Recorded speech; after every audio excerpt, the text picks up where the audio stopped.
Kupata ngazi ama vyeo kwa walimu imekuwa donda sugu.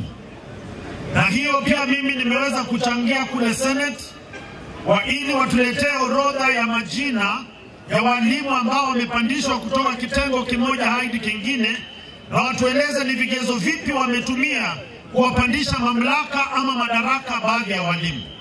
Na ndio kwa sababu mageuzi yanaendelea kufanyika polepole, na tunasema mwenda pole hajikwai. Tunaamini kwamba yote yatatekelezwa.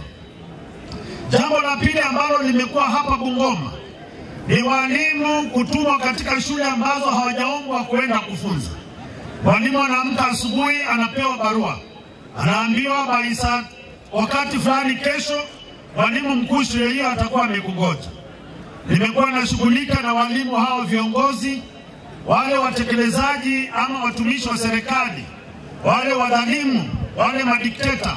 Nimeweza pia kuwa nikiwapigia simu na kuwaomba kwamba iwapo umekuja Bungoma kufanya kazi, fanya tu kazi yako kwa heshima, lakini usitusambaratishe, usituchochee ama usitudharau kwa sababu walimu hawana vyeo. Tafadhali waheshimu jinsi wanakuheshimu na tusonge mbele.